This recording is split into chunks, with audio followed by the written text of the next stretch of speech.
After 6 million years of boredom, the evolutionary ascent of our species from the last common ancestor with the chimpanzee, something extraordinary happened to us less than 100,000 years ago, which, by the way, is long after we'd become anatomically modern.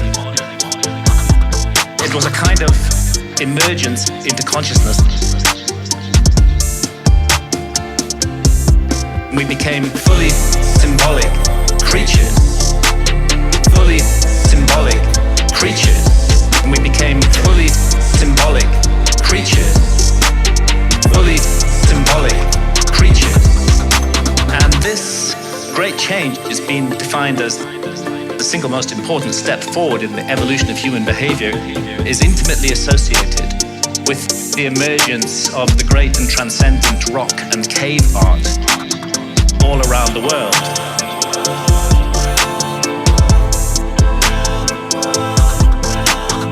All around the world.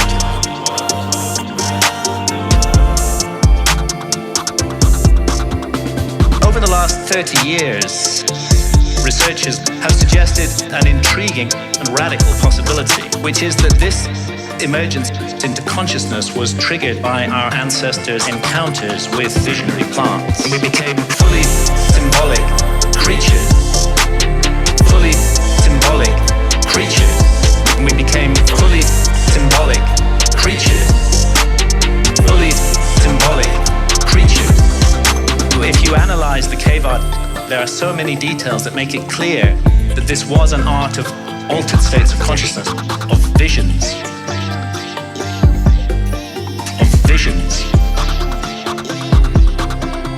Plants like the Amanita muscaria mushroom or psilocybin mushroom appear to have been directly connected with this sudden and radical change. And we became fully symbolic creatures. Fully symbolic creatures. And we became fully symbolic creatures. Fully symbolic creatures. And we became fully symbolic creatures. Fully symbolic creatures. And we became fully symbolic creatures. Fully symbolic creatures.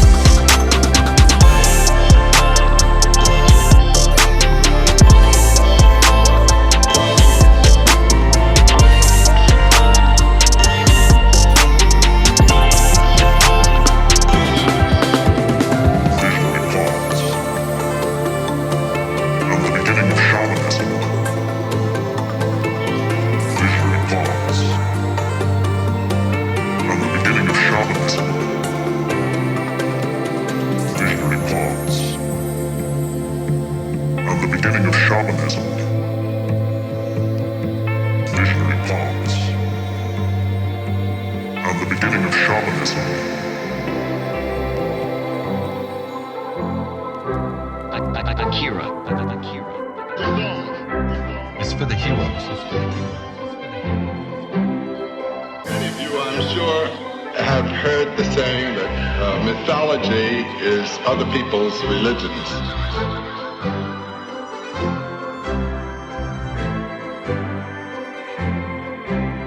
Now I'm going to ask you to put yourself in other people's shoes and have a look at your own as mythology. As mythology. What is this mystery that makes the human species bow before some sign of mystery? What is this mystery that makes the human species bow before some sign of mystery? Nietzsche has said, this is the age of comparison. It works on all levels. And in the realm of what I'm calling mythology, which many people call religions, there are cross-influences operating today that would have been thought impossible 100 years ago. Furthermore, it's good to recall, to remember that our cultures and our races are very, very late arrivals in the history of the human species. And we already have very interesting evidence of religious or mythological practices in races long antedating ours. For instance, in the high Alps that were discovered in the 20s in very small caves right below the ice level of the glaciers, little shrines containing the skulls of cave bears. Now, during the course of the last glaciation, the Würm glacial period, those caves were covered with ice. No one could have gone there. And after the time of that glaciation, there were no cave bears in the world.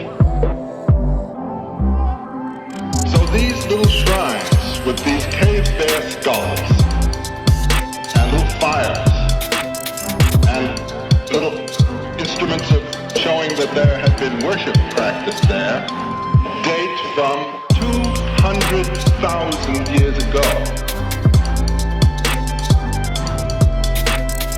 200,000 years ago.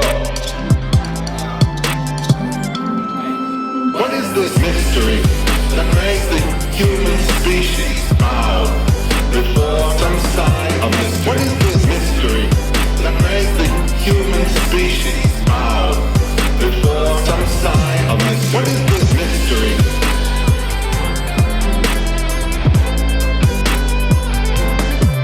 What is this mystery?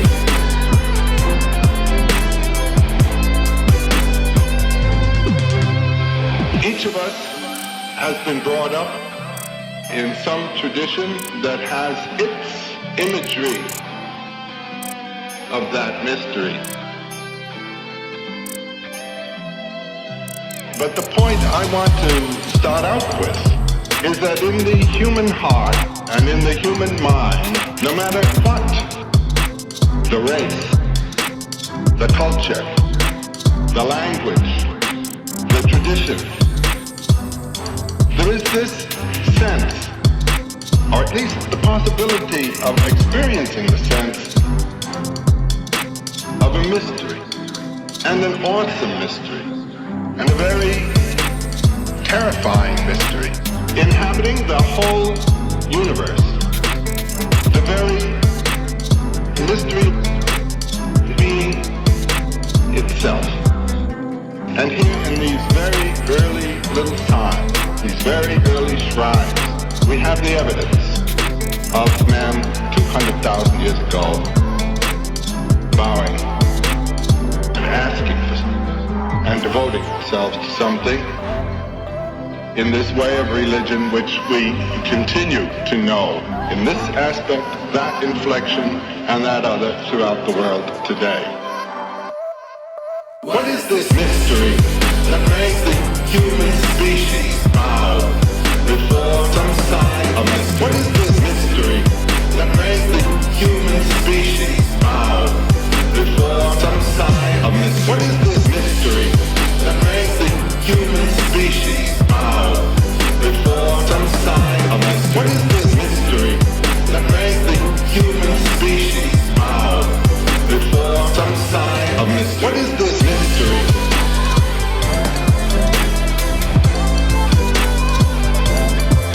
What is this mystery?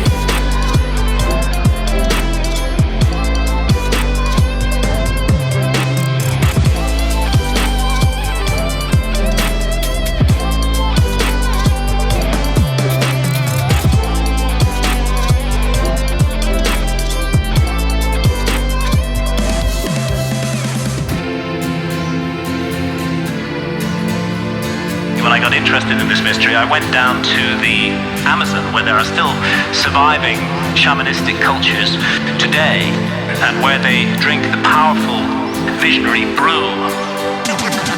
Ayahuasca. This is the one. Ayahuasca. We're not doing this for fun. Ayahuasca. This is the one. Ayahuasca. ingredient is dimethyltryptamine, DMT, which is actually closely related at the molecular level to psilocybin. Normally, DMT cannot be activated orally. When we encounter it in the West, it's generally smoked. There's an enzyme in our stomachs called monoamine oxidase, which switches off DMT on contact. But in the Amazon, they've got around this problem. They say it was the spirits that taught them how to do it. Ayahuasca. This is the one. Ayahuasca. We're not doing this for fun. Ayahuasca. This is the one. Ayahuasca. We're not doing this for fun. The DMT in the ayahuasca brew is contained in these leaves from a plant that they call chacruna in the Amazon. And there they mix it together with this vine. And out of 150,000 different species of plants and trees in the Amazon, this is the one that contains a monoamine oxidase inhibitor, which switches off that enzyme in our stomachs and allows the DMT in the leaves, when the two are married together and cooked in water, to be absorbed orally. It takes us on a 4-hour journey to extraordinary realms. Extraordinary realms. Ayahuasca. This is the one. Ayahuasca. We're not doing this for fun. Ayahuasca. This is the one. Ayahuasca. We're not doing this for fun. It's no joke to drink ayahuasca. The ayahuasca brew has a foul taste. Really, really hideous. And a dreadful, dreadful smell. And after you've drunk your cup, you'll find within 45 minutes or so that you're sweating, that you're feeling nauseous. Pretty soon you may well be vomiting. Nobody's doing this for recreation. Nobody's doing this for recreation. Nobody's doing this for fun. Ayahuasca. This is the one. Ayahuasca. We're not doing this for fun. Ayahuasca. This is the one. Ayahuasca. We're not doing this for fun. Fun.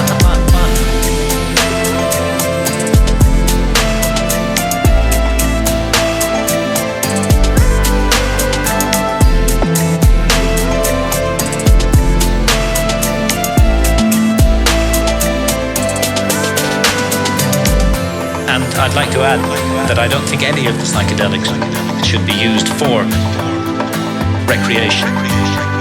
They have much more serious and important mission with humanity.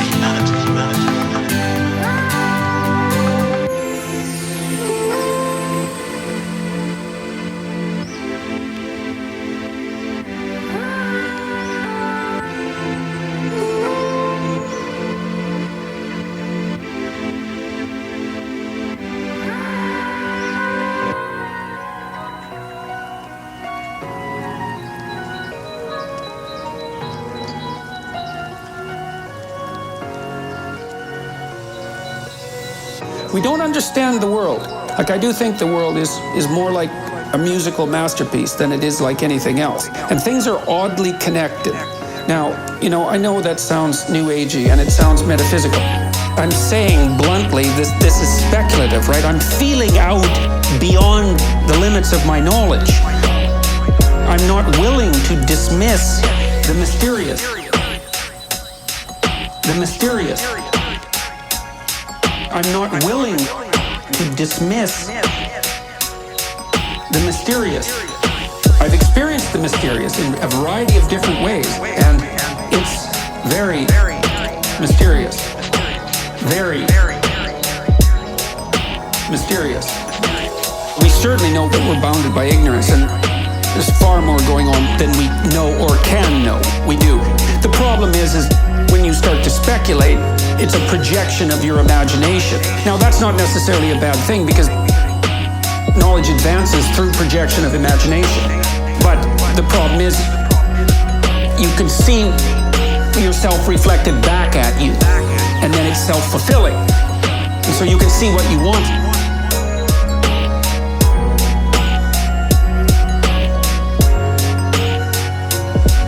The mysterious.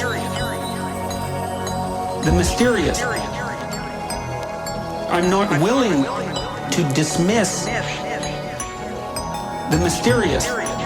I've experienced the mysterious in a variety of different ways, and it's very mysterious.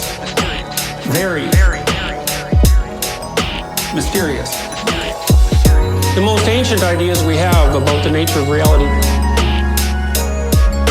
are predicated on a certain presupposition. And the presupposition is this.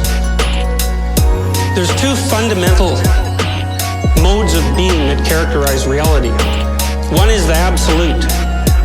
And the absolute is the sum total of everything. So if you think about things in their most unbounded possible form, if you think of things in their infinite number of potential variations, you can think about that as one pole of reality. It appears classically that people have regarded their encounters with the absolute, which is all those multiple levels of being that are beyond your perceptual capacity, as equivalent to an encounter with God. The mysterious. The mysterious. I'm not willing to dismiss the mysterious. I've experienced the mysterious in a variety of different ways, and it's very mysterious. Very mysterious.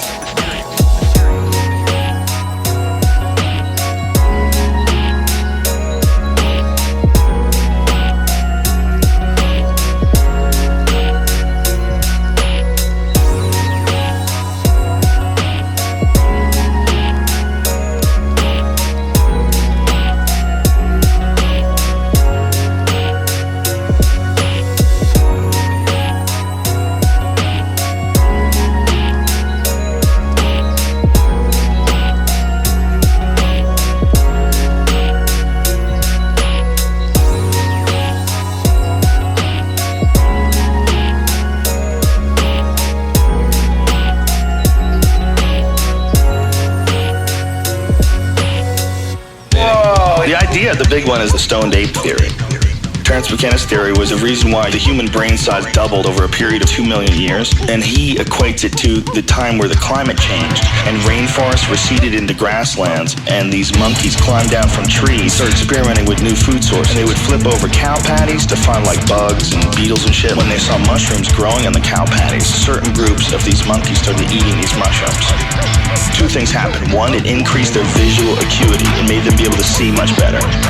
And then the other thing that happened is it made them horny. So here you have these better hunters, they can see things better, they can throw things and they're more accurate, and then they're horny, so they're gonna fuck.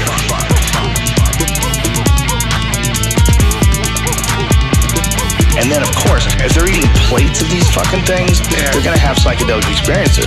And if you're a monkey maybe, if you have psychedelic experiences every day, it's like a force-fed evolution thing. It's like a force-fed evolution thing. Psychedelic experiences every day, every day, every day. Psychedelic experiences every day, every day, every day. Psychedelic experiences every day, every day, every day. Monkeys in space. Monkeys in space. If we figure out eventually we are all one thing, these spores are all like, they can go in a vacuum in space. They can travel in extreme cold and extreme heat. They can absorb radiation and not get damaged. And they can travel from other planets. Like if a meteor hits, a chunk of this planet can get knocked off, gets sent flying into space, and it lands on another planet, and those spores get to give birth on this planet and just communicate with all the animals that are here. When you have a DMT trip, it feels like communication with intent, but with no words. I understand exactly what you're saying, but I understand it more as like a wave. It's like a very clear and obvious wave of information. One of the times I had this DMT trip, the DMT things, they always say a bunch of the same thing. Relax and don't give in to astonishment. But they're not using words. That's the next shit, man. Psychedelic experiences every day, every day, every day. Psychedelic experiences every day, every day, every day. Psychedelic experiences every day, every day, every day. Monkeys in space, monkeys in space. Psychedelic experiences every day, every day, every day. Psychedelic experiences every day, every day, every day. Psychedelic experiences every day, every day, every day. Monkeys in space. Monkeys in space. Starting to look at this, they're starting to back off, starting to look up at the sky. They're starting to look to the left and look to the right and go, whoa, what the fuck is this? What is this thing we're doing here? Because this isn't just, we're living life. In the beginning, Bob was a baby. Bob went to high school, then college. He played a bit of football before settling down with his... No. That's just shit we made up to make ourselves feel more comfortable. I mean, those events are actually taking place. Bob is going to school, but that doesn't mean shit, okay? That really means something is we're flying through the fucking universe. Flying through the fucking universe. We're in space. We are in a ship. It's an organic ship. We're not on the ground. We're not on the ground. We're flying. I'm afraid to be in space in a spaceship. You're on a spaceship right now. It's just fucking huge. It's a 24,000 mile across spaceship. Okay, it's a spaceship. That's what it is. Okay, it's a spaceship. We're not grounded. It's not like the universe is a solid mass and we're sitting on it. We're flying. We are right now hurling and we're spinning 1,000 miles an hour around a massive nuclear explosion. Psychedelic experiences every day, every day, every day. Psychedelic experiences every day, every day, every day. Psychedelic experiences every day, every day, every day. Monkeys in space, monkeys in space. Psychedelic experiences every day, every day, every day. Psychedelic experiences every day, every day, every day. Psychedelic experiences every day, every day, every day. Monkeys in space, monkeys in space.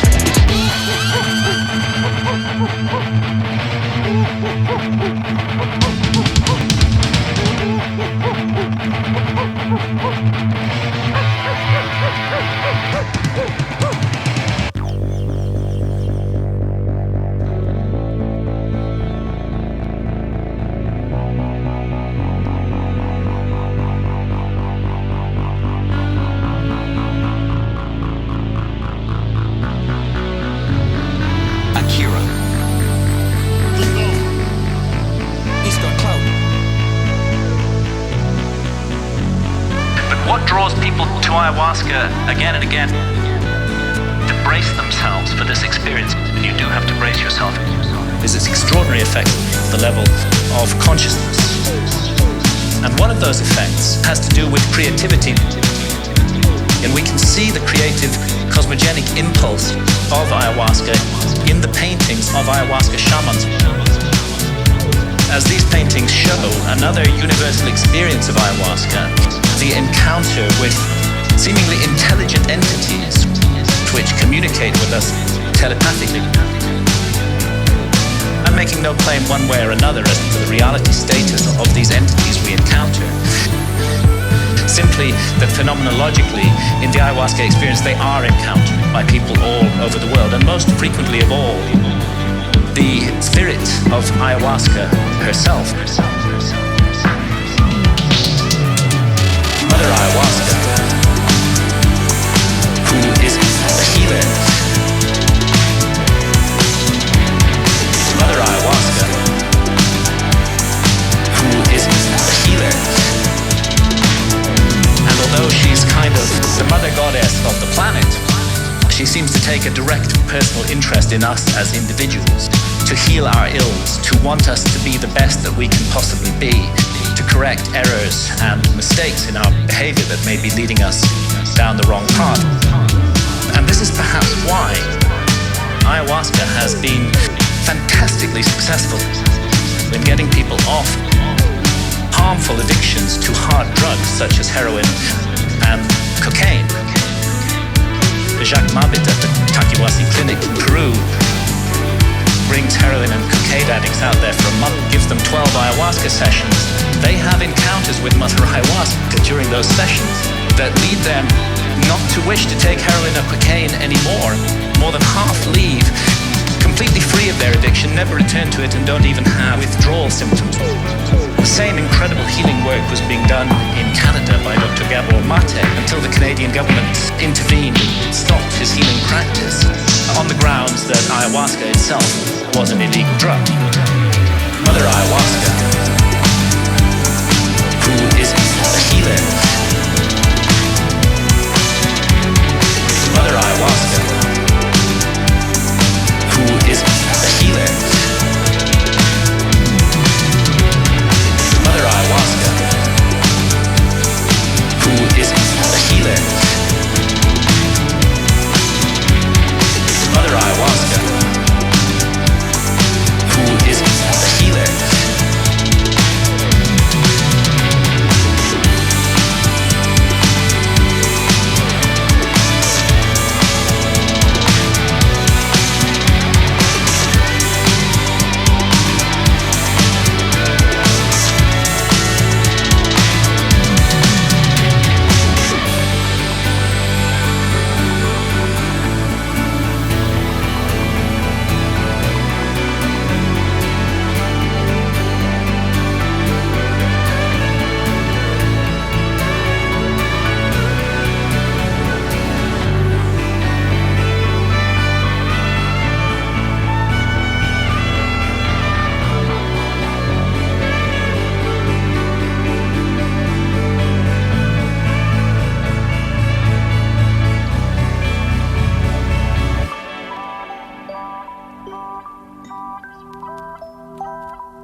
Akira.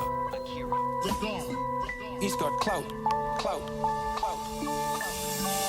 I encounter self-transforming elf machines, which are creatures, entities, perhaps, although they're not made out of matter.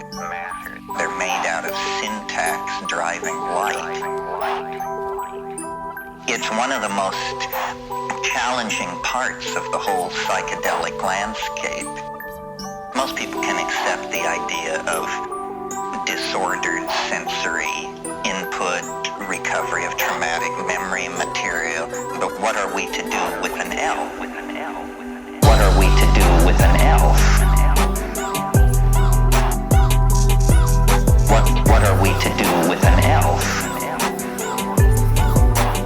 You know, that becomes a little harder to contextualize in psychoanalytic theory, although Jung did a good job when he said autonomous elements can escape from the psyche's control and present themselves as independent entities. I'm not sure he's ever seen a self-transforming elf machine. It's the defining characteristic of the true DMT flash. I mean, it is not subtle. These things mob you like badly trained Rottweilers. They come bounding forward by the dozens, by the hundred. They jump into your body. They jump out of your body. I mean, it maps to some degree over the archetype of the little people, the leprechaun, the fae, and being Irish and being Jungian. I'm willing to entertain, maybe I have a special relationship to this stuff. But then in the Amazon, the people using DMT that I studied, the reason they did it, they said, was to speak with the little people. Was to speak with the little people. What are we to do with an elf? What are we to do with an elf? What are we to do with an elf? What are we to do with an elf? What puzzles me about my contacts with these beings conforms to, let's say, the Irish model. They are small, full of merriment, almost to a manic and frightening level. It's sort of like a Bugs Bunny cartoon gone berserk. They are friendly, but play rough. It's a land of explosions and falling anvils. The overwhelming feeling is love, this kind of crazy, childish affection, and they're delighted to have me in their presence.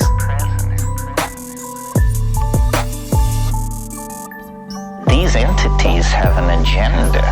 It's a very curious agenda. They use a language which you see. It is made out of sound, but you see it.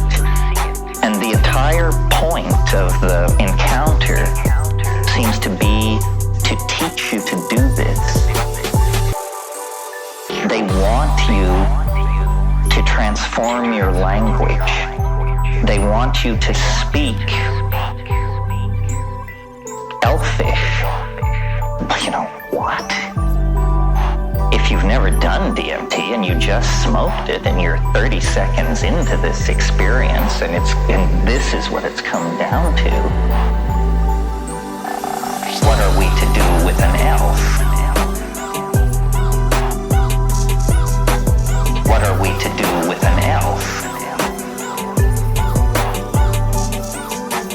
What are we to do with an elf? What are we to do with an elf?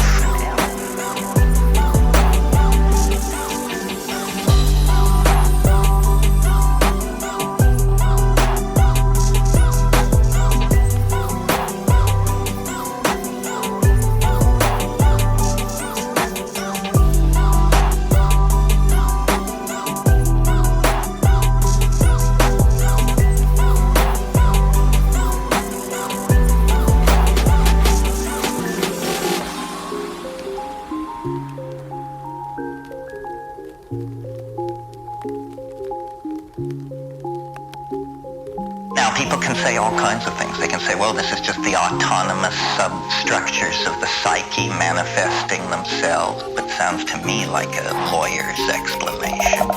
It's hard to smoke DMT, especially if you're not a smoker. It's harsh. Some people don't get enough. I would say of the people who smoke as much as I think you should smoke, 75% probably report something like this. It's hard for people to report. I've had years and years of practice. What I've just told you about this is an incredibly crumpled, compressed, edited version. Because what is really happening in there is unspeakably bizarre. Unspeakably bizarre. Unspeakably bizarre. Unspeakably bizarre. Unspeakably bizarre. Unspeakably bizarre. Unspeakably bizarre. Unspeakably bizarre. Unspeakably bizarre. That seems in fact to be its quality, that it is unspeakable, and that therefore in order to speak of it, you have to make a leap of faith to this higher order glossolalia-like language. Ayahuasca is a slow release DMT. Again, at very high dose ayahuasca and at very high dose psilocybin, these entities begin to emerge. When I take psilocybin, sometime in the second hour, I pass through a place which I've learned to recognize. It's a feeling, and I call it elf country. And there are no elves, but there's a feeling. And then I call them, following the directions of a favorite episode of I Love Lucy, I call them by saying, "Come in, little green men, little green men." It's simply a permitting. It's simply an invocation. And then they approach like a Newari bear. Unspeakably exalted. Unspeakably exalted. Unspeakably exalted. Unspeakably bizarre. Unspeakably exalted. Unspeakably exalted. Unspeakably exalted. Unspeakably bizarre.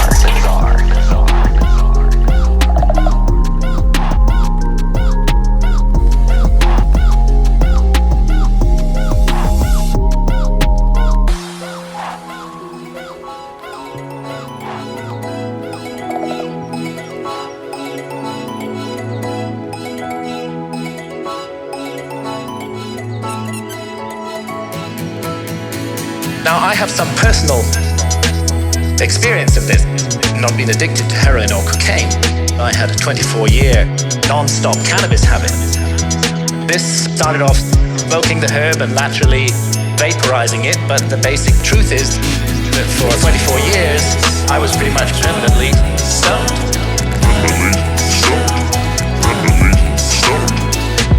And I enjoyed being stoned. And I felt that it helped me with my work as a writer.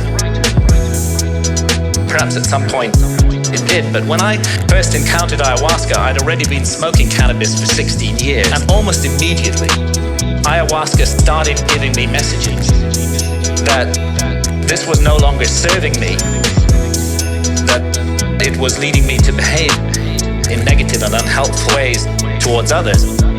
And of course, I ignored those messages for years and years. Went back to being stoned 16 hours a day.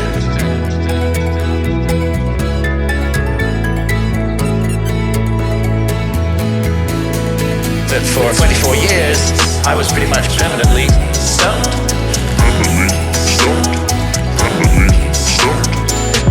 And I enjoyed being stoned. But that negative behavior that ayahuasca was pointing up did actually get worse and worse. I don't want to put down cannabis, and I believe it's the sovereign right of every adult to choose to smoke cannabis if they wish to do so. But I think I was overusing it. I think I was abusing it, not using it responsibly. And I became more and more paranoid, jealous, possessive, suspicious. I was subject to irrational rages. I often made the life of my beloved partner, Santha, a misery. And when I went down for my regular encounter with ayahuasca in October 2011, I was given the most unbelievable kicking by Mother Ayahuasca. For 24 years, I was pretty much permanently stoned.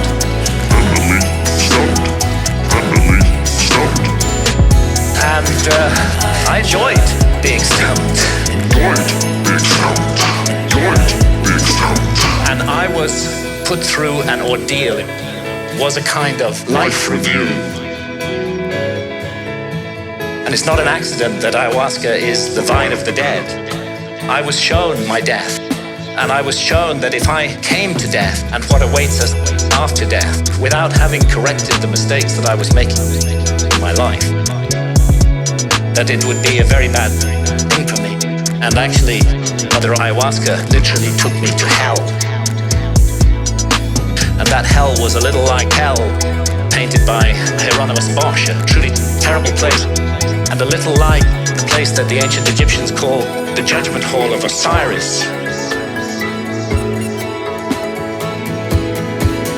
where our souls are weighed in the scales in the presence of the gods against the feather of truth, of justice, cosmic, where our souls are weighed in the scales in the presence of the gods against the feather of truth, of justice, cosmic harmony. And I was shown that the path I was walking, my abuse of cannabis and the behavior associated with it, was going to lead me to be found wanting in the judgment, and that I might face annihilation in the world beyond death.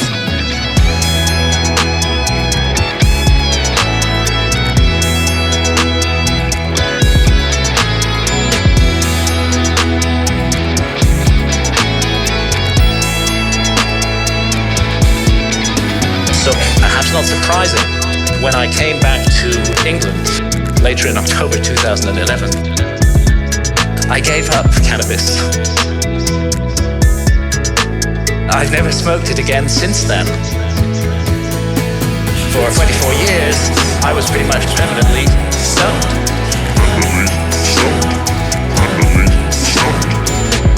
And I enjoyed being stoned. For 24 years, I was pretty much permanently stoned.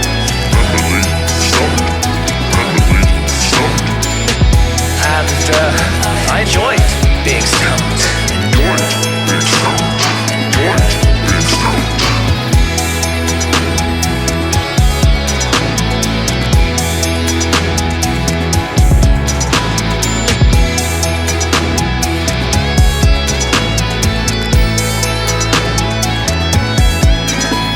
I'm speaking only personally with no comment on others' use of cannabis.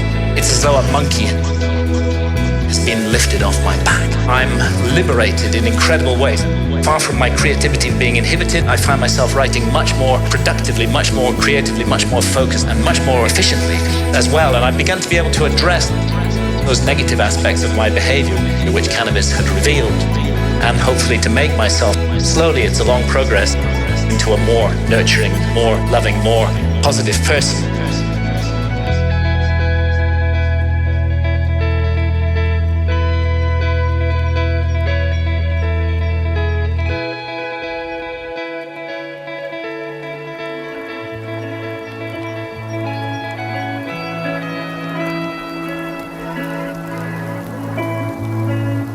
This is not a very scientific part of the rap because it's very hard to convince people that there are non-human intelligences this side of Ganepal Ganubi. And when you tell them that these non-human intelligences are accessed through the diminutive mushrooms growing on their front lawn, they just write you off as a squirrel. But this question of the non-human intelligences is very, very much on the agenda. All shamans in all times and places have claimed this. The thing that so pleases me about DMT is, a lot of people will not take a psychedelic like LSD or psilocybin or something because it lasts hours and hours. Inevitably, a thing lasting that long, you're going to end up dealing with your stuff, your anxiety, your fear, your this and that. A lot of people don't care for that sort of thing. With DMT, it lasts 4 minutes. And so how lost in an examination of childhood trauma can you get in 4 minutes, especially when you have hundreds of elves tugging at your coat sleeves? It's really an incredibly powerful tool. We have the UFO people claiming there are non-human intelligences, but they have no reliable method of contact that works for a skeptic. The great thing about DMT is it doesn't require belief. The truth requires no belief. It is the truth. The truth requires no belief. It is the truth. This, to my mind, is the great and chilling mystery in the center of the psychedelics. And once you've encountered these things, you have to take them seriously. To the point of you have to understand, where do they fit into the great order of being? What are these things? How can there be a life form not made of matter? In other words, how can they be intelligent and coherent but have no fixed body outline? Is the universe in fact populated by non-human, non-material intelligences that we somehow contact using drugs? Where are they when you're not there? Is it an ongoing thing? Is something going on this planet? Are these the controllers? Are you getting into a back channel that you're not cleared for?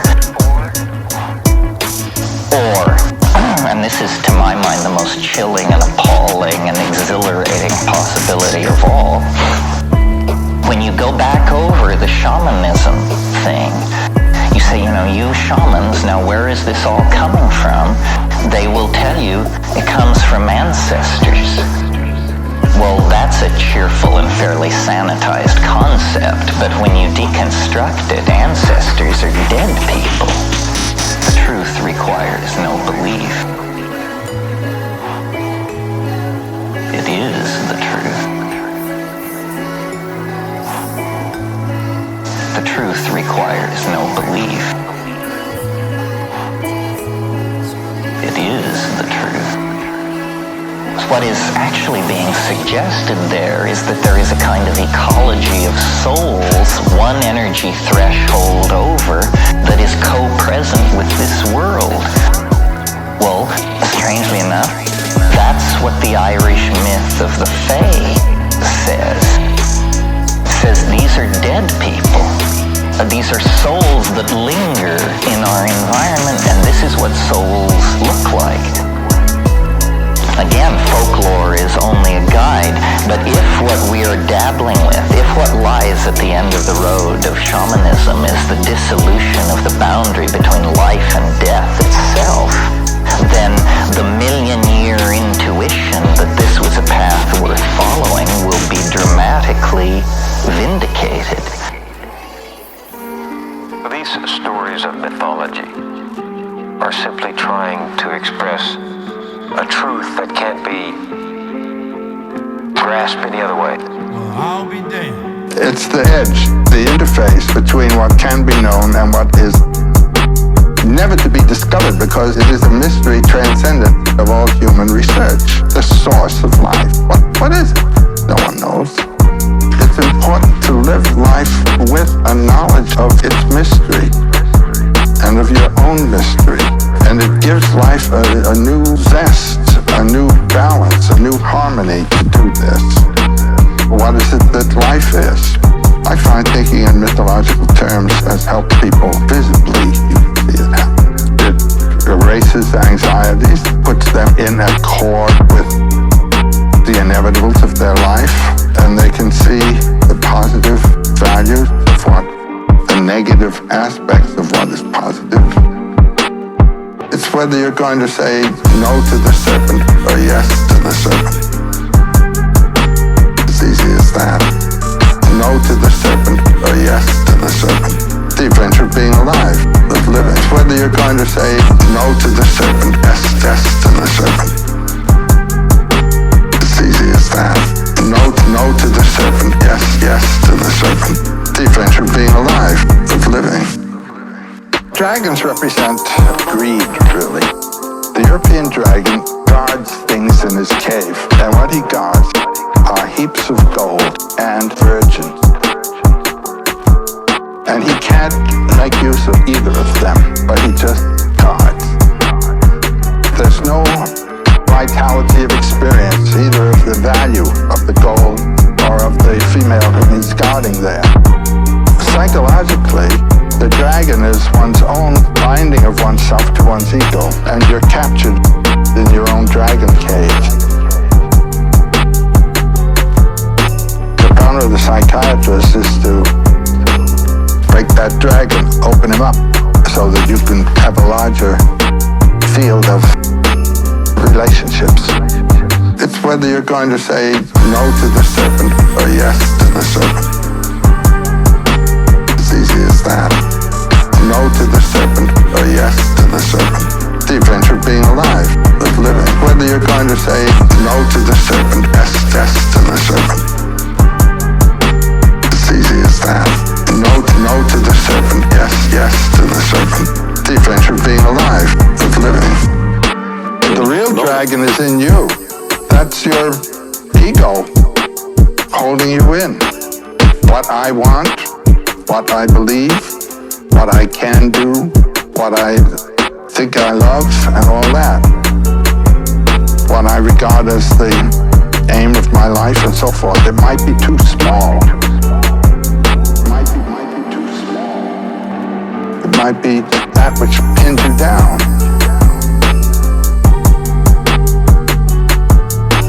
it's simply that of doing what the environment tells you to do, it certainly is pinning you down. And so the environment is your dragon as it reflects within yourself, as it reflects within yourself, as it's whether you're going to say no to the serpent or yes to the serpent. It's easy as that. No to the serpent or yes to the serpent. The adventure of being alive, of living. Whether you're going to say no to the serpent, yes to the serpent. It's easy as that.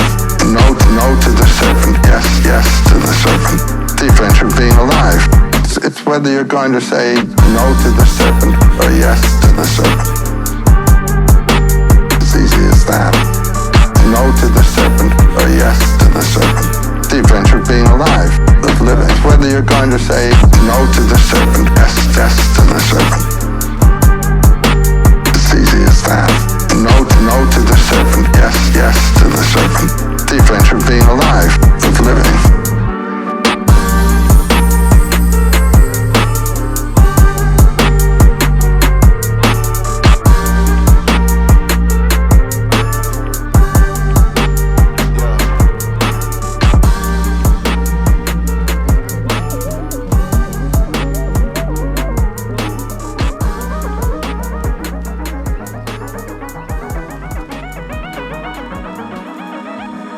All of the high cultures and low cultures and primitive cultures and charming, simple cultures, great, big, enormous ones, have grown out of myths.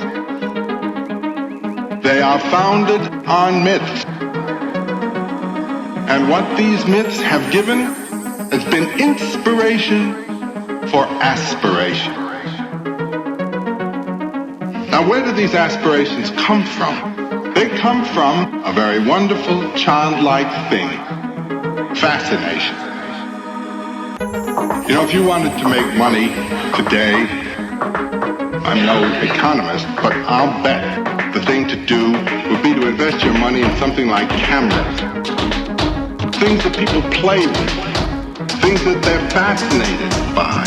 These fascinations are the creations of new activities. And when we look at the old cultures, we can see all cultures have grown out of myth.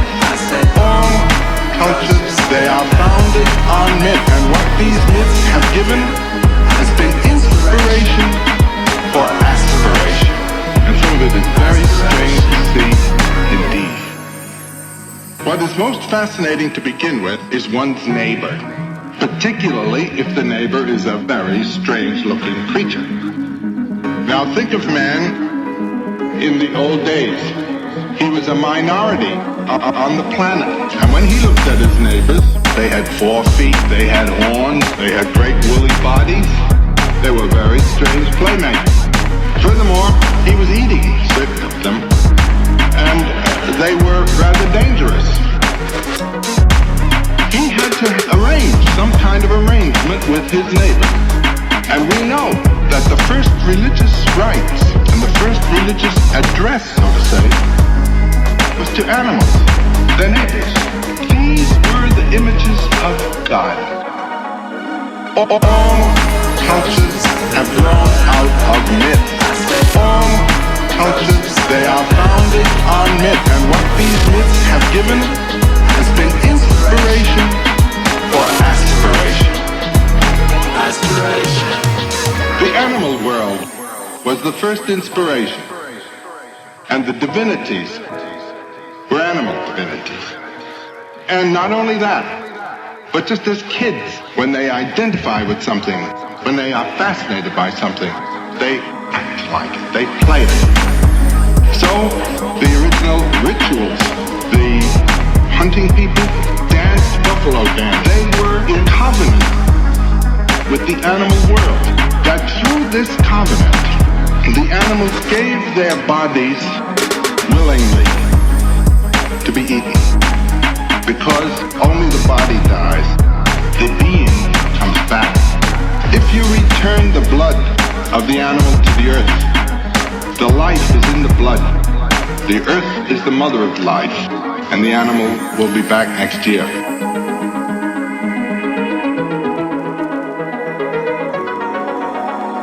All cultures have grown out of myth.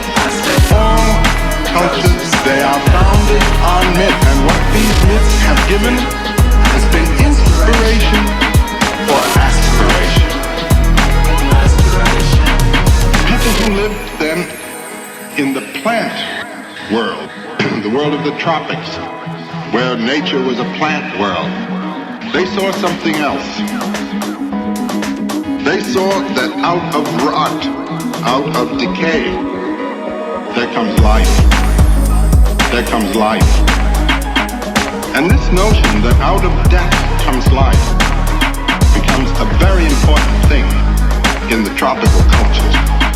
And it led to what us is a very powerful pattern of rituals. Rituals of human sacrifice, killing people, letting them rot, burying them with the notion that out of this death there would come life.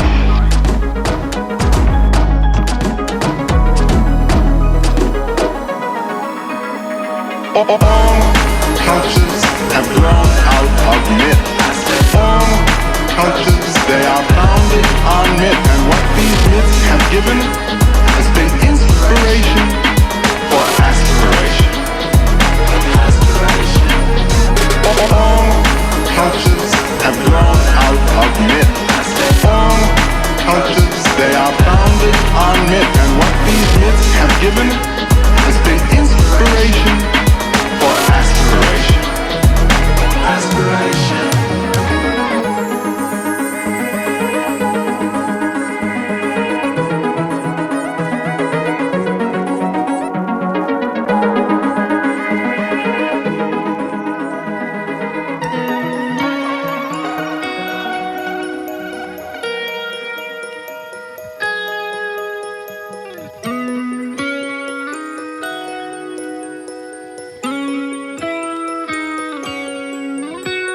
And this whole transformation was made possible by this encounter with death that Mother Ayahuasca gave me.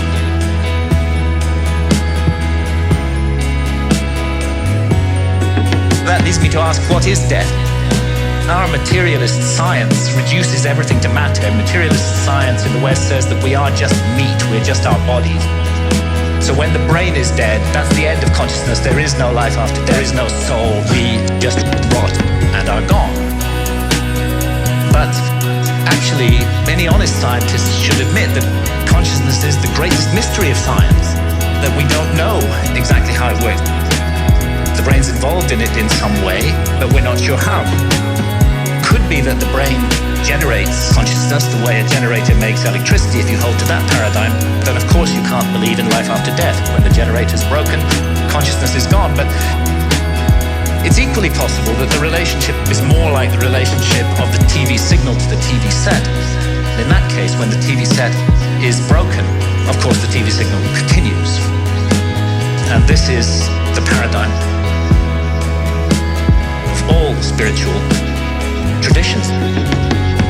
We are immortal souls, temporarily incarnated in these physical forms to learn and to grow. We are immortal souls, temporarily incarnated in these physical forms to learn and to grow and to develop.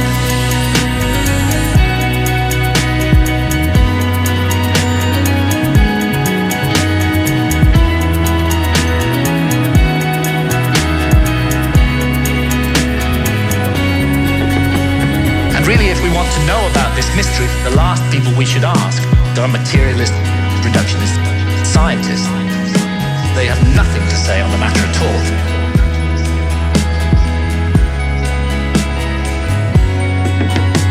Let's go rather to the ancient Egyptians who put their best minds to work for 3,000 years on the problem of death and on the problem of how we should live our lives to prepare for what we will confront after death. And the ancient Egyptians expressed their ideas in transcendent art, which still touches us emotionally today, and they came to certain very specific conclusions.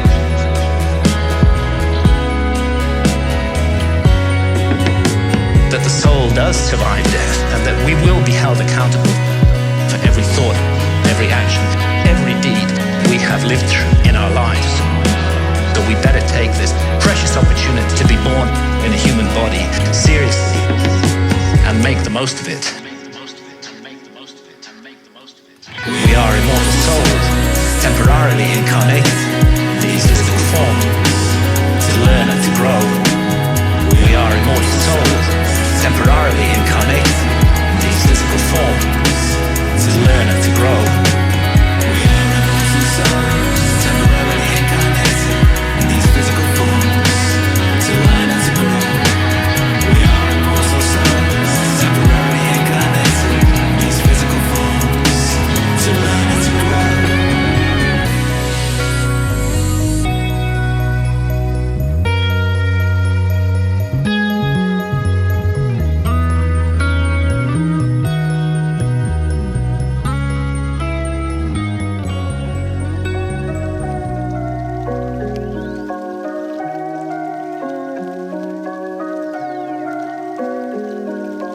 One of the reasons I've preached DMT so furiously is I just want a larger body of people to take it so that we can compare data. We need to understand, how is this possible? It raises a whole host of questions. How has it been kept secret? How can millions of people go to the grave, raise children, hold jobs, the news of a doorway standing that agape hasn't penetrated? I mean, most people believe they're imprisoned in this world. The only hope is maybe 15 years at the ashram and hideous acts of self-abnegation and control. And actually, the boundary between us and an unspeakably bizarre world, it's 30 seconds away at any time, as long as you have DMT. That's appalling to me. I mean, it means we don't know. Yeah, we don't know. We don't know. We don't know. We don't know. We don't know. We don't know. Yeah. We don't know. We don't know. Yeah, we don't know. We don't know. We don't know. The classical myth about leprechauns is they want to keep you. If they catch you, or if you mess with them, they'll hold you. And then you have to bargain your way out. And the bargain is always the solution of a riddle. Notice that what's happening here is it's all about linguistic prowess. It's all about poetic skill. It's all about language ability. Only the eloquent, only the clever, only those who are masters of riddlery and pun are acceptable to these entities. That's what they value. Why? I guess because they're made of language. And they themselves, they're like self-dribbling jeweled basketballs.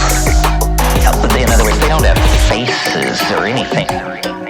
And they use the language to make objects. We don't know. We don't know. Yeah, we don't know. We don't know. We don't know. We don't know. We don't know. We don't know. We don't know. Yeah. We don't know. We don't know. Yeah, we don't know. We don't know. We don't know. That's how this language is different from ordinary English.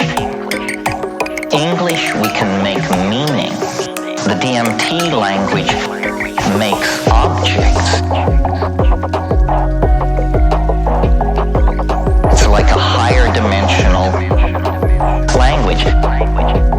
And so these things bound forward with the complete purpose of delighting you. And they reach into the air, into their bodies, into some nearby invisible dimension. And they pull out what I would call words, puns, objects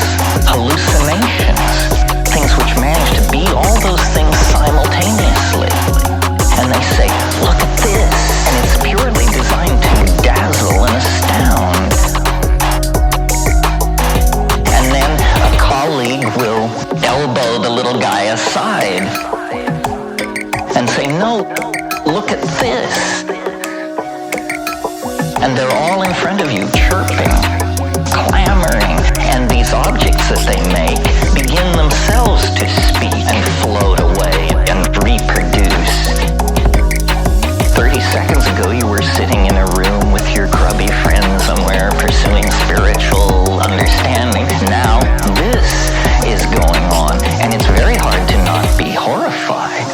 I mean, the cognitive dissonance, the neck-snapping switch of dimensions, and then after about 3, 4, 5 minutes, it retracts, it loses its vitality, and it begins to pull away from you, almost like a boat pulling away from a dock. And in fact, I had one trip where, metaphorically, not having hands, they all turned and waved and said, "Deja vu, deja vu, deja vu, deja vu, deja vu, deja vu." They all turned and waved, "Deja vu," which is, of course, absurd. We don't know. Yeah, we don't know. We don't know. We don't know. We don't know. We don't know nothing. We don't know. We don't know. Yeah. We don't know. We don't know. Yeah. We don't know. We don't know. We don't know nothing. We don't know. We don't know. Yeah. We don't know. We don't know. Yeah. We don't know. We don't know. We don't know nothing.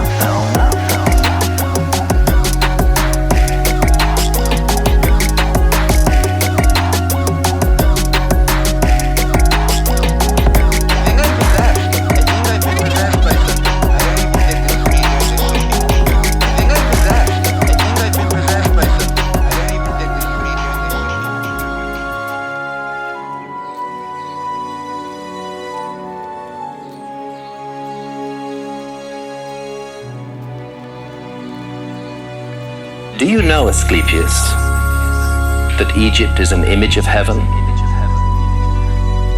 Or to speak more exactly, in Egypt, all the operations of the powers which rule and work in heaven are present in the earth below.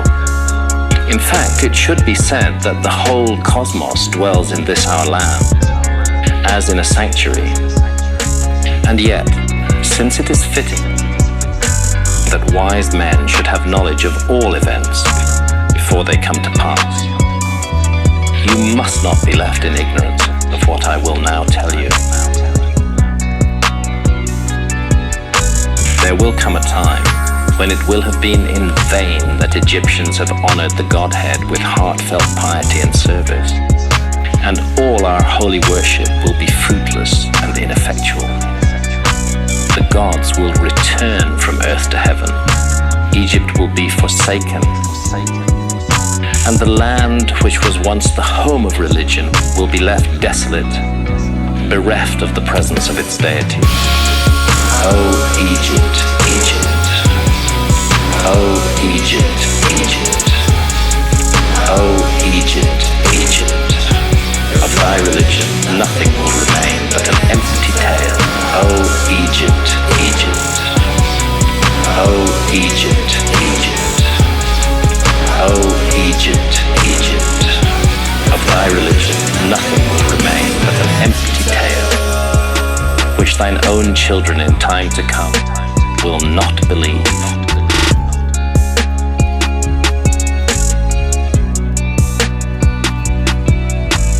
Nothing will be left but graven words, and only the stones will tell of thy piety.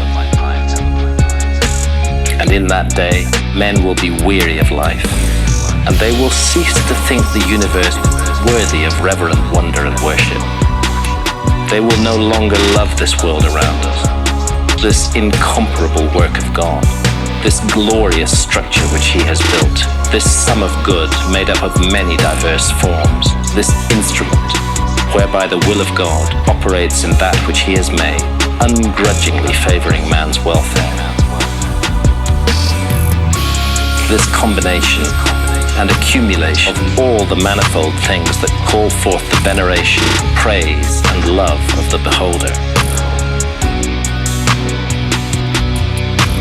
Darkness will be preferred to light, and death will be thought more profitable than life. No one will raise his eyes to heaven. The pious will be deemed insane. The impious wise, the madman will be thought a brave man, and the wicked will be esteemed as good.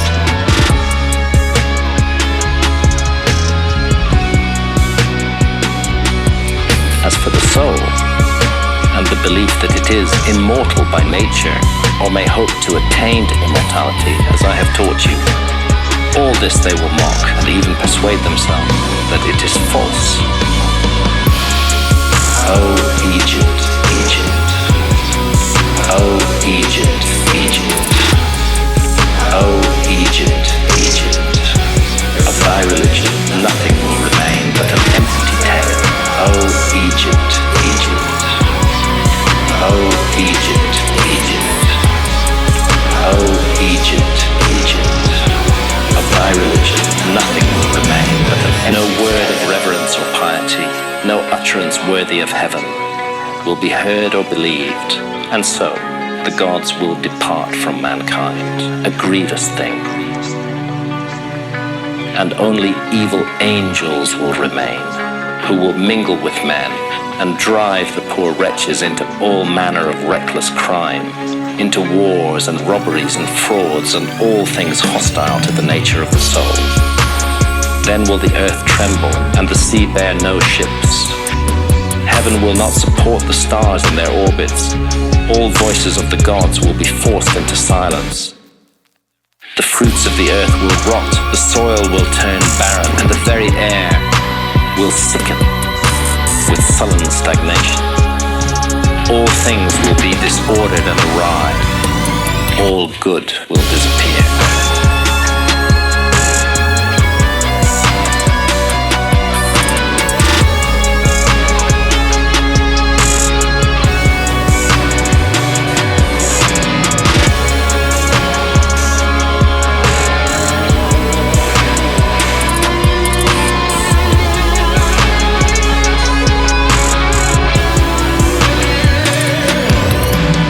When all this has befallen Asclepius, then God, the creator of all things, will look on that which has come to pass, and will stop the disorder by the counterforce of his will, which is the good. He will call back to the right path those who have gone astray. He will cleanse the world of evil, washing it away with floods, burning it out with the fiercest fire, and expelling it with war and pestilence. And thus he will bring back his world to its former aspect, so that the cosmos will once more be deemed worthy of worship and wondering reverence. And God, the maker and maintainer of the mighty fabric, will be adored by the men of that day with continuous songs of praise and blessing. Such is the new birth of the cosmos. It is a making again of all things good, a holy and awe-inspiring restoration of all nature.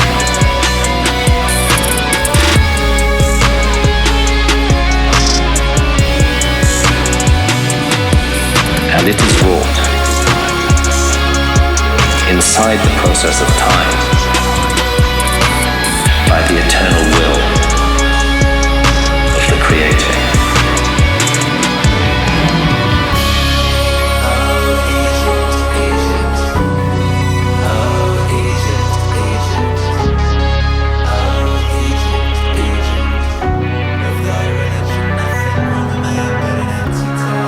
Oh, Egypt, Egypt. Oh, Egypt, Egypt. Oh, Egypt, Egypt. Of thy religion nothing will remain but an empty tale.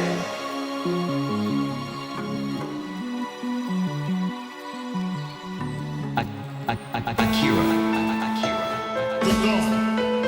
He's got clout. This is from Friedrich Nietzsche. Now, of course, you probably know that he was the philosopher who announced the death of God. What he meant by that was that the fundamental metaphysics that underlie Western culture had lost their foundation.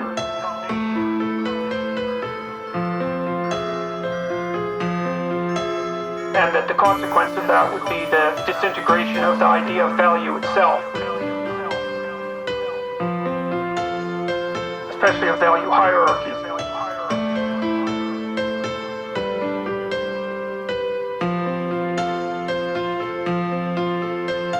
He thought of the inevitable consequence of that, or one of the inevitable consequences of that, a dramatic move towards a doctrine of radical equality. See, because if value itself is destroyed, the value distinction between things, so that not one thing is not any better than another, then there's no reason for hierarchies of virtue or of value.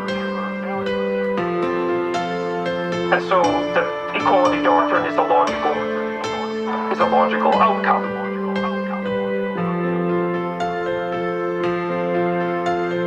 So here's what he wrote about that. Behold, this is the hole of the tarantula. But do you want to see the tarantula itself?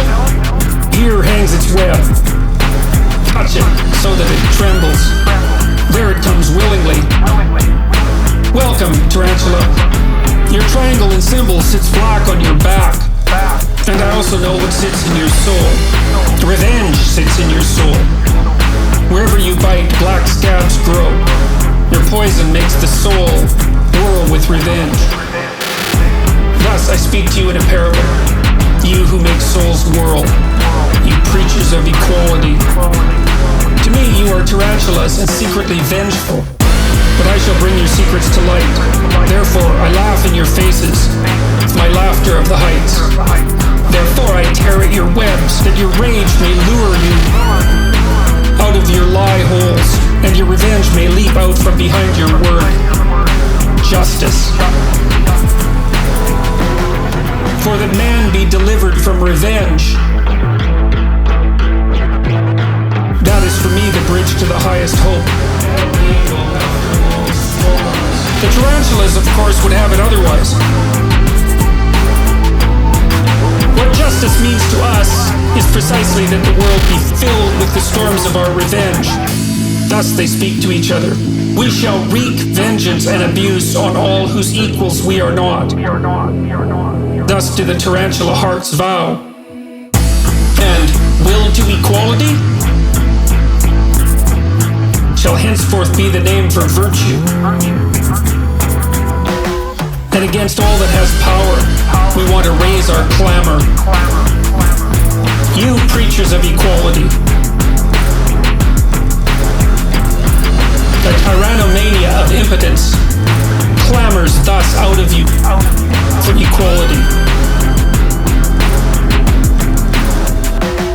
Your most secret ambitions to be tyrants thus shroud themselves in words of virtue.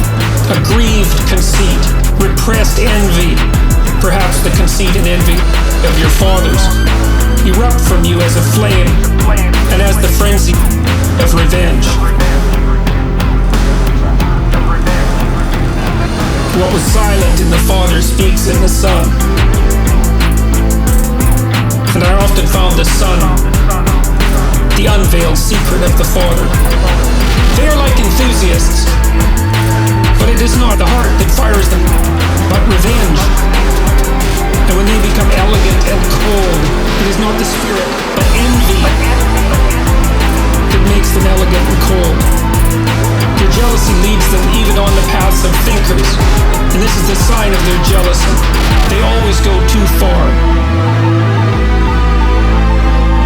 till their weariness must in the end lie down to sleep in the snow. Tarantulas. Tarantulas. Tarantulas. Tarantulas. Out of every one of their complaints sounds revenge. In their praise there is always a sting, and to be a judge seems bliss to them. But thus I counsel you, my friends, Mistrust all in whom the impulse to punish is powerful. They are people of a low sort and stock, the hangman and the bloodhound. The hangman and the bloodhound. The hangman and the bloodhound. The hangman and the bloodhound. Look out of their faces. Mistrust all who talk much of their justice. Verily, their souls lack more than honey, and when they call themselves the good and the just, do not forget that they would be Pharisees, if only they had power. My friends, I do not want to be mixed up and confused with others. Some preach my doctrine of life and are at the same time preachers of equality and tarantulas, although they are sitting in their holes, these poisonous spiders with their backs turned on life. They speak in favor of life, but only because they wish to hurt.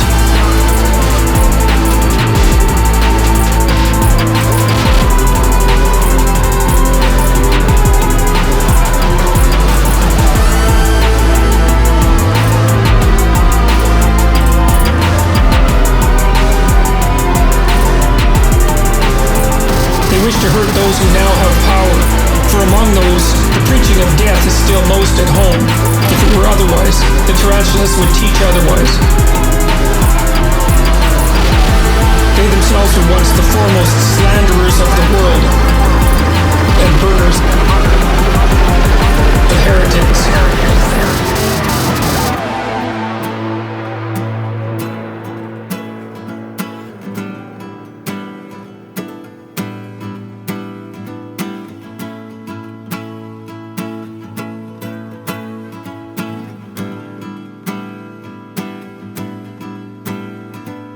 I do not wish to be mixed up and confused with these preachers of equality.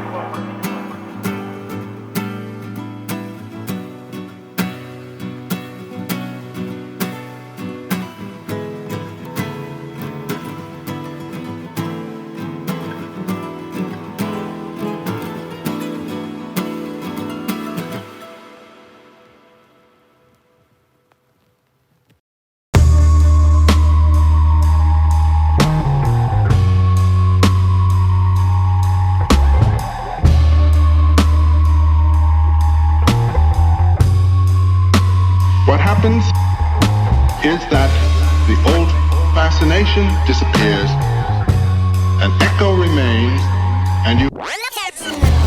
The old fascination disappears, an echo remains. The old fascination disappears, an echo remains, and you have, as it were, the vestige of a mythology. The problem of our present age is to recreate the mythology for today, on which people will live, on which the society will grow. It is being done. It's being done well. People aren't always looking in the right place for it, but it is taking shape. Our great artists, Akira, our great poets, our great scientists. Erwin Schrödinger's little book, My View of the World. This is a vision of a poet and of a first-rate physical scientist. And it has the same song in it that one reads and hears in the old Upanishads and in the sayings of the great prophets. Nature is still ours. It is in us. It is in the universe. Nature is still ours. It is in us. It is in the universe.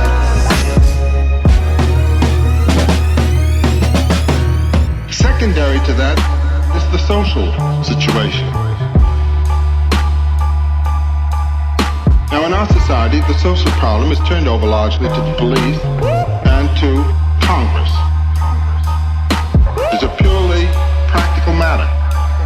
However, the creatures that constitute the society, these are today the neighbor. They really are. The idea of a personal God living somehow, somewhere else, out there. There is no out there anymore. There's no more up there. It's awfully difficult to validate. But it seems to me if one's looking for the personality of God, it's right here in the multitudinous personalities of those around us. Nature is still ours. It is in us. It is in the universe.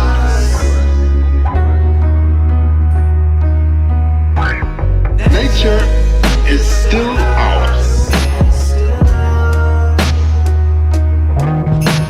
It is in us. It is in the universe.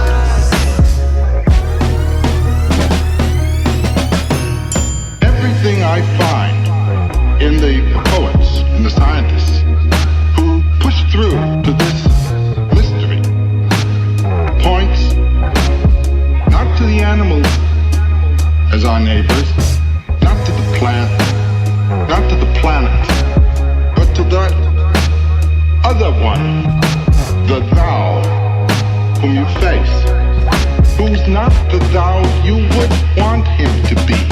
He's other. And it's that recognition of otherness that is absolutely basic and necessary.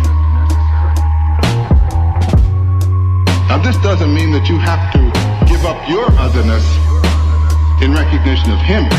There may darn well be collision, but it's got to be collision with reverence and respect.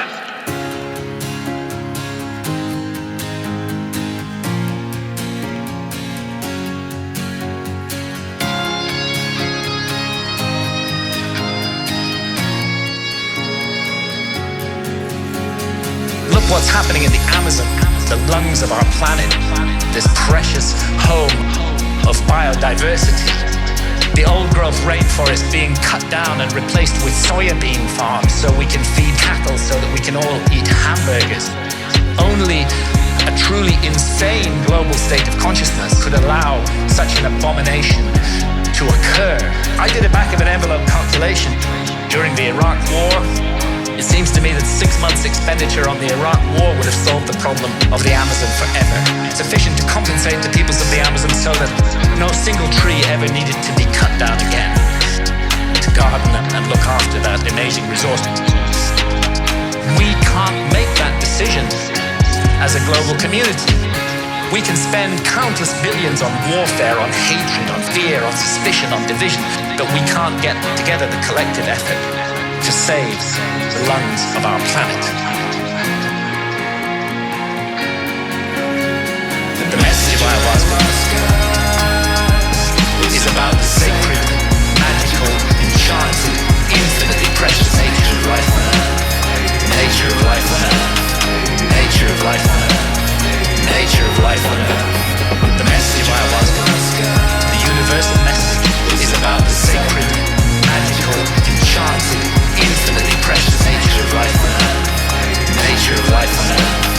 Nature of life on Earth. Nature of life on Earth. And this is perhaps why shamans from the Amazon are now mounting a kind of reverse missionary activity. When I've asked shamans about the sickness of the West, they say it's quite simple. You guys have severed your connection with spirit. Unless you reconnect with spirit and do so soon, you're going to bring the whole house of cards down around your heads and ours. And rightly or wrongly, they believe that ayahuasca is the remedy for that sickness. And many now are being called to the Amazon to drink ayahuasca. And ayahuasca shamans are traveling throughout the West, offering the brew often under the radar, often at personal risk, to bring about consciousness change. And it's true that the message of ayahuasca is about the sacred, magical, enchanted, infinitely precious nature of life on earth. Nature of life on earth. Nature of life on earth. Nature of life on earth. The message of ayahuasca, the universal message, is about the sacred, magical, enchanted, infinitely precious nature of life on earth. Nature of life on earth. Nature of life on earth. Nature of life on earth.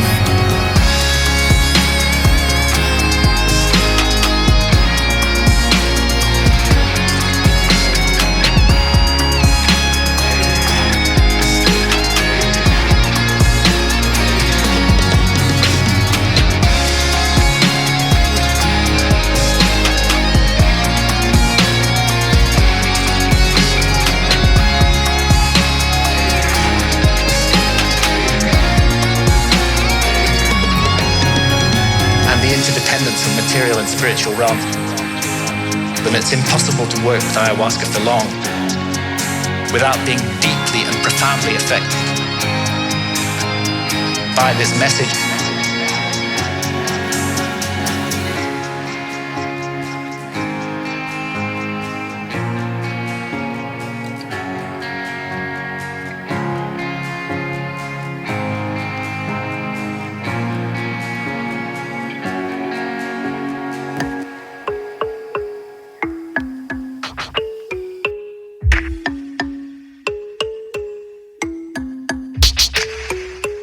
I think life is tremendously tenacious and has an immense capacity to organize itself to meet any crisis, provided it knows it's coming. There are scars on this planet, enormous scars. There's a scar 1.5 billion years old on the Canadian shield that is twice the size of the lunar crater Copernicus. Now, what is going on? What is going on? What is going on? What is going on? Now, what is going on? What is going on? What is going on? What is going on? This thing that came down 50,000 years ago out near Flagstaff, Arizona, that was a tiny object. It was something like 30 meters across. It was moving 9 times the speed of a rifle bullet. It was 6 miles into the earth in the first second of impact. Everything within 800 miles died instantly, and this was a nothing burger, this thing. An object 500 meters across the planet would ring like a gong for 10,000 years. The thing which killed the dinosaurs, they now believe they have the impact point. At the time of the impact, the entire area was a shallow ocean. But what I find eerie about the location of this impact point is 65 million years afterwards, on this exact spot, a civilization will arise obsessed with the end of time. A civilization will arise obsessed with the end of time and determined to give a date to it. It's within 110 miles of Chichen Itza. It's near Zebel Chaltun. It's right in the heart of classic Maya country. What is going on? What is going on? What is going on? What is going on? What is going on? What is going on? What is going on? What is going on?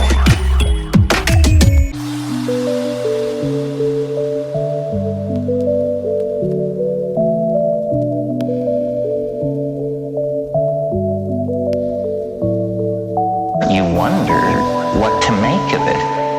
I've thought about this for years and years and years, and I don't know why there should be an invisible syntactical intelligence giving language language lessons in hyperspace.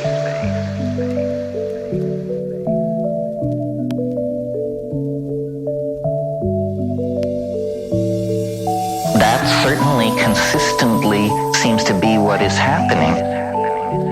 I've thought a lot about language as a result of that. First of all, it is the most remarkable thing we do. Chomsky showed the deep structure of language is under genetic control, but that's like the assembly language level. Local expressions of language are epigenetic. It seems to me that language is some kind of enterprise of human beings that is not finished. It seems to me that language is some kind of enterprise of human beings that is not finished. We have now left the grunts and the digs of the elbow somewhat in the dust.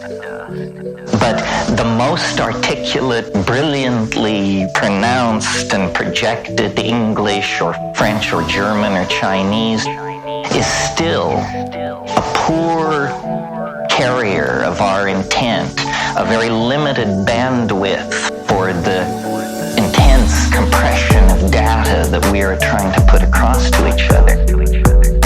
Intense compression of data. It occurs to me the ratios of the senses, the ratio between the eye and the ear and so forth, this also is not genetically fixed. There are ear cultures and there are eye cultures, print cultures and electronic cultures.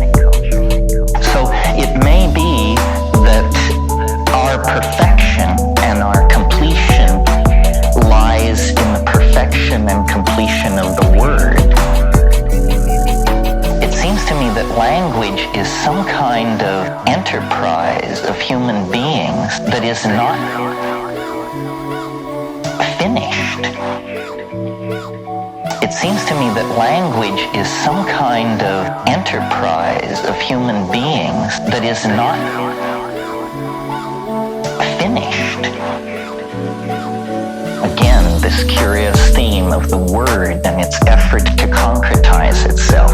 A language that you can see is far less ambiguous than a language that you hear.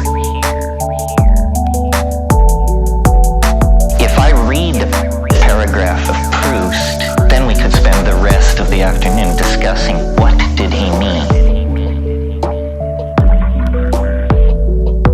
But if we look at a piece of sculpture by Henry Moore, we can discuss what did he mean, but at a certain level there is a kind of shared bedrock that isn't in the Proust passage. We each stop at a different level with the textual passage. With the three-dimensional object, we all sort of start from the same place and then work out our interpretations. Is it a nude? Is it an animal?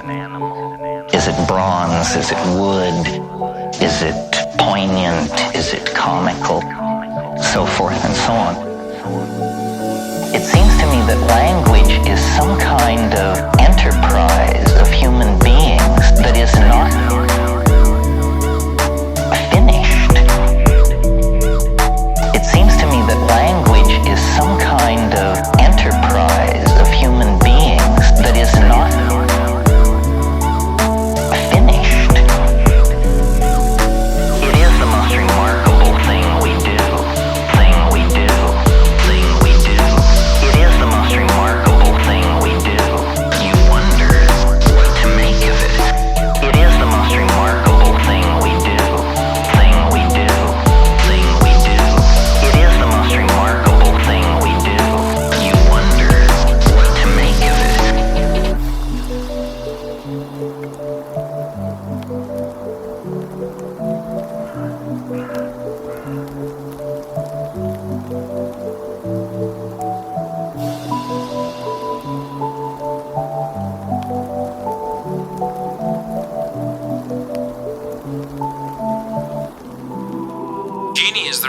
for genius. And it's a really interesting idea because there's this unlimited power that's associated with genius, but it's constrained. And that's really what the human spirit is like, because it has this aspect of the infinite, and it is something that can grant wishes, but it's also constrained terribly. I don't ask God for favors or for wishes or for wishes, you know? I don't ask God for favors or for wishes or for wishes, you know? We're constrained mortally and physically and all that, but the thing is that both the infinite possibility and the constraint are necessary. Right? That's what makes up the genie. It has to be both at the same time. And the idea that, you know, if you find your genie, you can have your wishes. It's right. You have to really want what you're wishing for. Right? You have to make the proper sacrifices to get it. It can't be just some whim. You have to ask for something that you would rather not have, which is usually wisdom.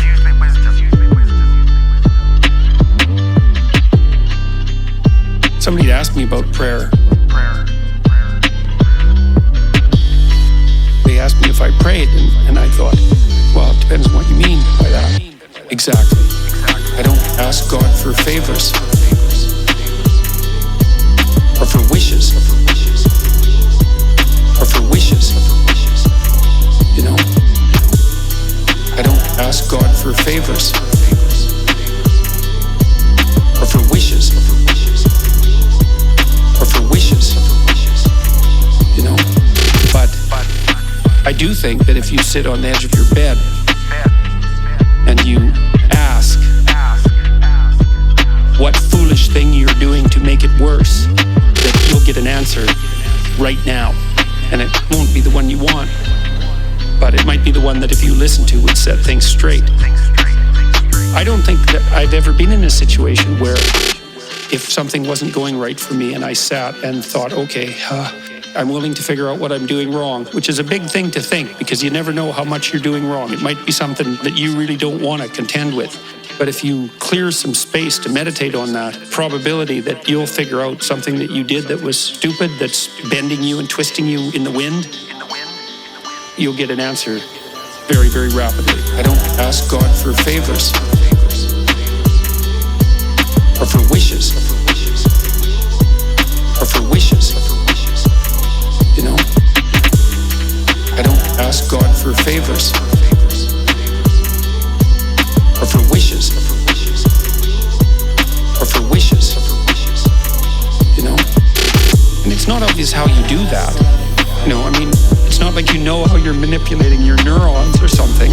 It happens of its own accord in some sense, like you can participate in it, I guess, and you can interfere with it, and it seems to take a certain amount of willpower, but it still all happens mysteriously behind the scenes.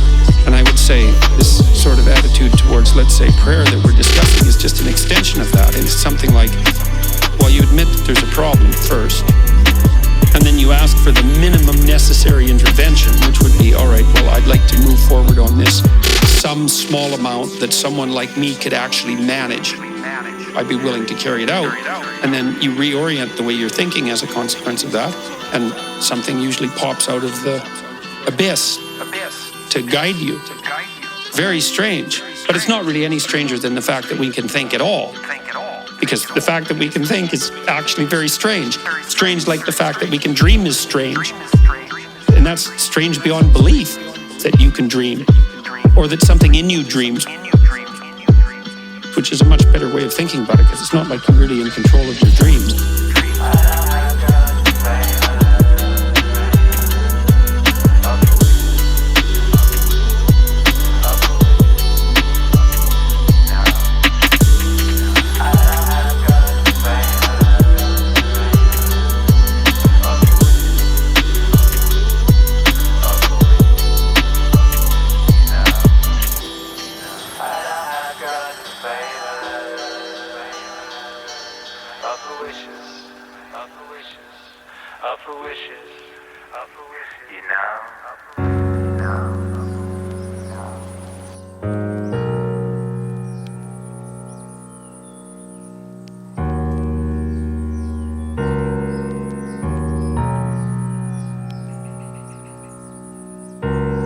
these inquiries into the mystery of death, the ancient Egyptians weren't just exercising their imaginations. They highly valued dream states, and it's now known that they used visionary plants like the hallucinogenic blue water lily. The ancient Egyptian tree of life has recently been identified as the Acacia nilotica, which contains high quantities of DMT, the same active ingredient that we find in ayahuasca. Now, it's difficult to imagine a society more different from the society of ancient Egypt than our society today. We hate visionary states in this society. In our society, if we want to insult somebody, we call them a dreamer. In ancient societies, that was praise. In our society, if we want to insult somebody, we call them a dreamer. In our society, if we want to insult somebody, we call them a dreamer. In ancient societies, that was praise. We have erected huge apparatuses of armed bureaucracies who will invade our privacy, who will break down our doors, who will arrest us, who will send us to prison, sometimes for years, for possessing even small quantities of psilocybin or substances like DMT, whether in its smokable form or in the ayahuasca brew. And yet, ironically, DMT is, we now know, a natural brain hormone. We all have it in our bodies, and it's just that its function remains unknown for lack of research. And it's not as though our society is opposed in principle to altered states of consciousness. I mean, billions are being made by the unholy alliance of psychiatrists and big pharma in overprescribing drugs to control so-called syndromes like depression or attention deficit disorder in teenagers. In our society, if we want to insult somebody, we call them a dreamer. In our society, if we want to insult somebody, we call them a dreamer. In ancient societies, that was praise. We have a love affair with alcohol. We glorify this most boring of drugs, despite the terrible consequences that it often has. And of course, we love our stimulants, our tea, our coffee, our energy drinks, our sugar, and huge industries are built around these substances, which are valued because of the way they alter consciousness. But what all these approved altered states of consciousness have in common is that none of them contradict or conflict with the basic state of consciousness valued by our society, which I would call the alert, problem-solving state of consciousness, which is good for the more mundane aspects of science. It's good for the prosecution of warfare. It's good for commerce. It's good for politics. But I think everybody realizes that the promise of a society over-monopolistically based upon this state of consciousness has proved hollow, and that this model is no longer working, that it's broken in every possible sense that a model can be broken, and that urgently we need to find something to replace it. The vast problems of global pollution that have resulted from the single-minded pursuit of profit, the horrors of nuclear proliferation, the specter of hunger, that millions every night go to bed starving, that we can't even solve this problem despite our alert, problem-solving state of consciousness.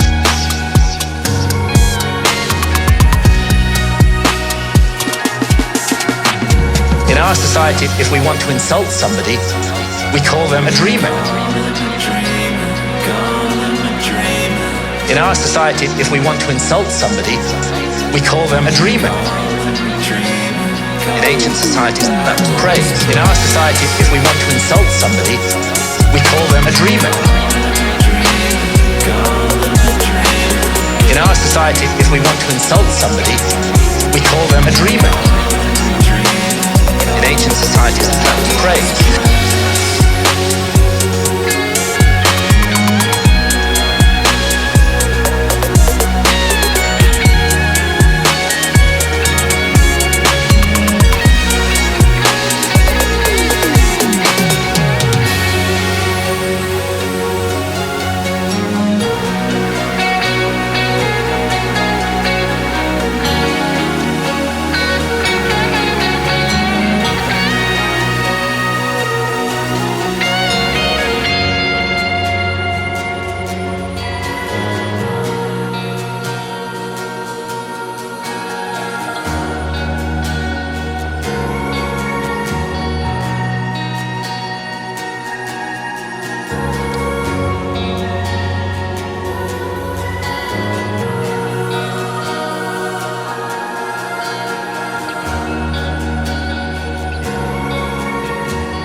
One scenario for solving our problem is a mass migration into the past. We could literally dump this whole scene and go 100 million years into the past of the planet, then set up there in a confined zone. If it were only 10,000 years deep, it would never show in any fossil record. If we held ourselves to a 10,000 year wide window, that's such a brief period of time and so long ago that we would basically just appear to have disappeared.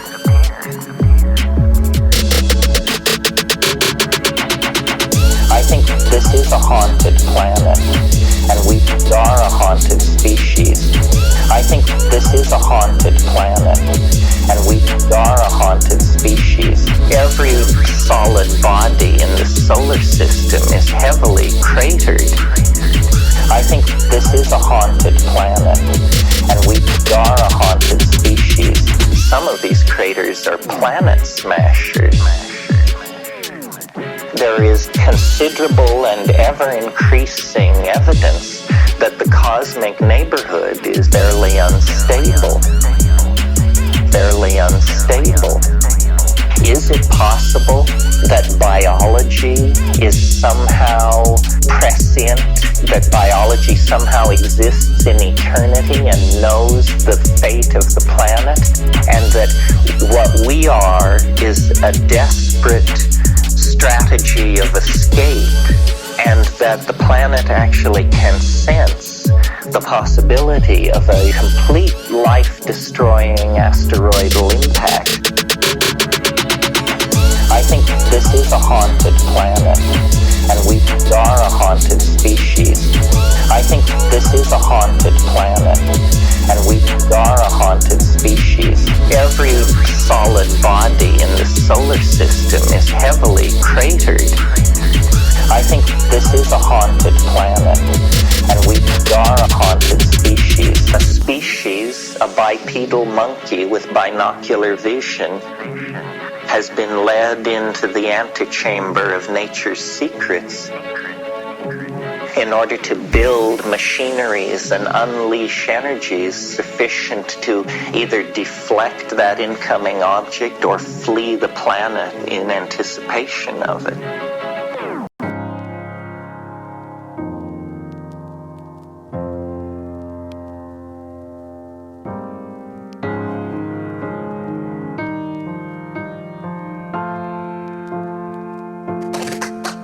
There's a war on consciousness.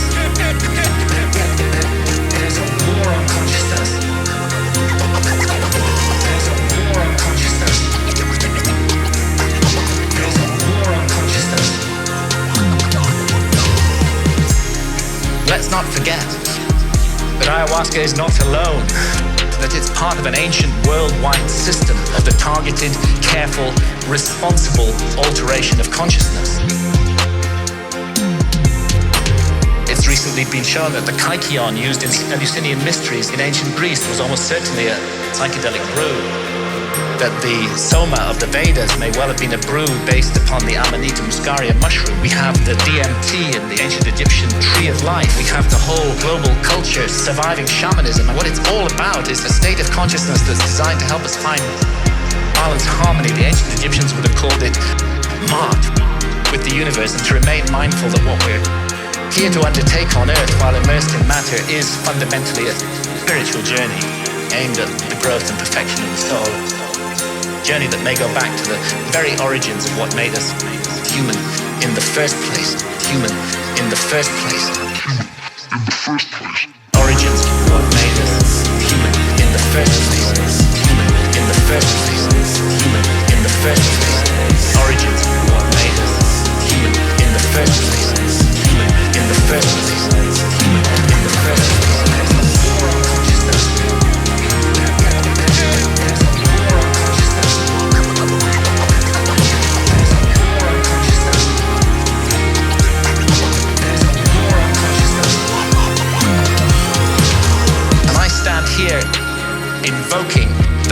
one right of freedom of speech, to call for and demand another right to be recognized, and that is the right of adult sovereignty over consciousness.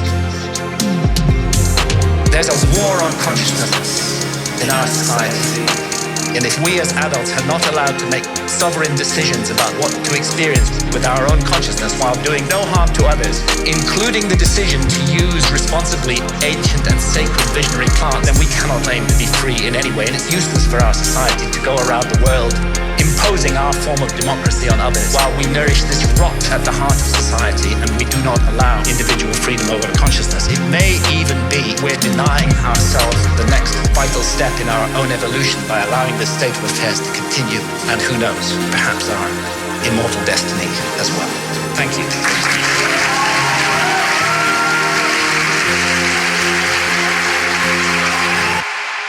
Origins, what made us human in the first place?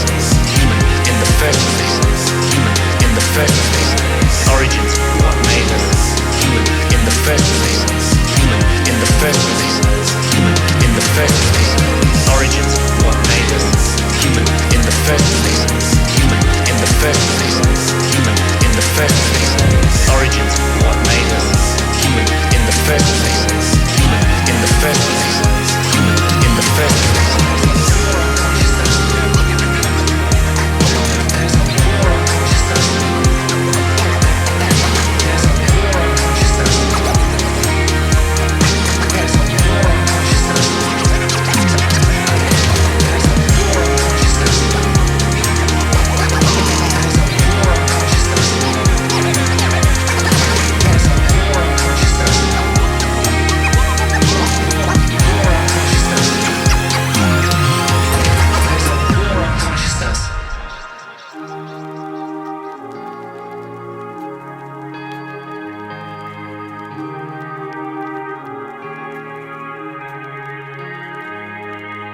The way I think of the psychedelics is they are catalysts to the imagination.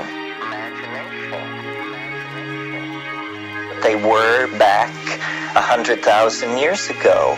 The imagination, which was just this glimmering, this iridescence on the surface of ape cognition, was under the influence of the reciprocal feedback of self-reflection that is created by watching your own mind.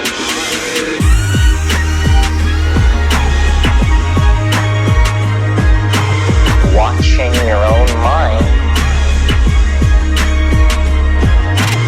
Watching your own mind. Watching your own mind. Because it has suddenly become interesting, because it has suddenly been flooded by a psychoactive amine. That iridescence has been coaxed into language, art, architecture, music, poetry, the whole ball of wax. But now we know these things. We can uncover the secret of our origin.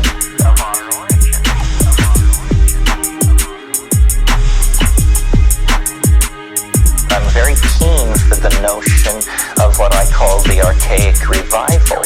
And the Archaic revival is this overarching metaphor that is the way for us to go to save our necks at this point.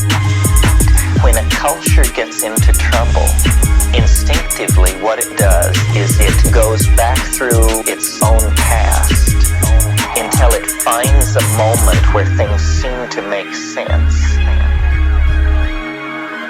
And then it brings that moment forward into the present. The Archaic revival brings that moment forward into the present. The Archaic revival brings that moment forward into the present. The Archaic revival brings that moment forward into the present. When medieval Christianity no longer made sense to a major percentage of the people of Western Europe, the intellectuals of that time instinctively reached backwards into the past, looking for a state stable model. And finally they reached the golden age of Periclean Athens. And there they found Plato, Aristotle, the dramatists, and they created classicism. Classicism was brought to birth in the 1400s, 2,000 years after the death of Plato. We are the children of this classical revival, which we call the Renaissance. Our theories of law, our theories of government, our notion of justice, all drawn from classical Greek and Roman models, brought back from the dead 500 years ago by a bunch of Italian investment bankers who thought this was a good model to hang their civilization on. Bring that moment forward into the present. The Archaic revival. Bring that moment forward into the present. The Archaic revival. Bring that moment forward into the present. The Archaic revival. Bring that moment forward into the present. The Archaic revival. So we must now reach far back into time for a new cultural model. Our crisis is so great that we have to reach back to the High Paleolithic, to the moment immediately before the invention of agriculture and the creation of the dominator ego.